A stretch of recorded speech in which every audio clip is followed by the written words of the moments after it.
পবিত্র ঈদ উপলক্ষে দুই উপজেলার দরিদ্র ও অসহায় ৭০০ পরিবার পেল গোমাংস।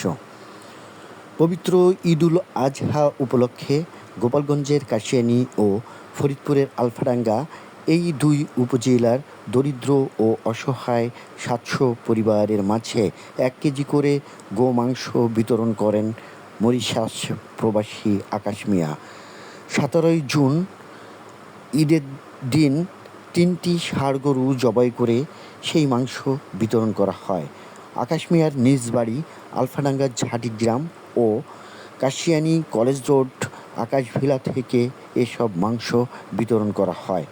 এ সময় মাংস বিতরণ অনুষ্ঠানে উপস্থিত ছিলেন আলফাডাঙ্গা উপজেলা পরিষদের নবনির্বাচিত চেয়ারম্যান কাজী মনিরুজ্জামান, ইউপি চেয়ারম্যান সোহরাব হোসেন, উপজেলা যুবলীগ নেতা আশিকুর রহমান, কাশিয়ানী উপজেলা প্রেসক্লাবের সাধারণ সম্পাদক শহীদুল আলম মুন্না, কাশিয়ানী সদরের সাবেক ইউপি সদস্য মোহাম্মদ পান্নু মোল্লা, আকাশ মিয়ার বাবা জাকির হোসেন মিয়া, চাচা টুকু মিয়া প্রমুখ।